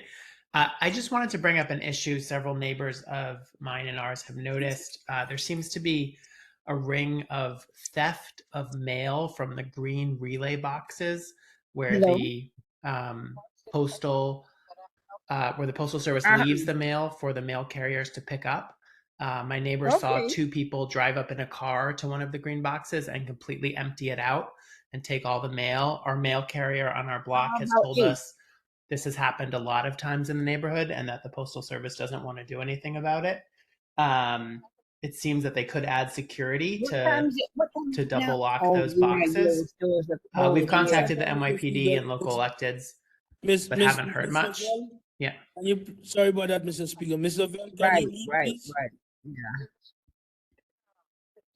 Thank you. Okay. All right. Okay, dear. Miss All right. Lavelle. If not, don't even stress. If it's not open, don't stress. Yeah. Okay. Miss Lavelle. Okay. Miss Lavelle, can you mute, please? Thank you. Did you get that, Mr. Chairperson? Should I start over or do you need me to repeat any of that? You said that there were thefts from the green postal box. That is the USPS postal box. Yes, it seems someone must have a key to them because they're going around to all of them and stealing all the mail out of all of them. Okay. And I was just wondering if the community board had ever heard of this happening before, if we could get the NYPD engaged on it, maybe talk to the Postal Service about what can be done. I'll have to reach out to the postal chair if he knows anything about that, and I'll bring it to the attention of Detective Skinner to find out if there has been any reports about that. But this is the first time I'm hearing about it, but I'll get information back and hopefully have a report on that in the next meeting or the next general board meeting to discuss it. All right, but now that Thank you it's so much. my attention, I'll make that postal chair aware of it and Detective Skinner. Thank you. Thank you. All right, everyone. So, can we make a motion to close the meeting? It's been a very long meeting. If there are any other requests or anything, the email you could either reach out to me to the email or you could call the board office. Whatever is easier. I think maybe if you reach to the board office and call them, it might be easier because the The email, my email is very long and you mightn't remember it.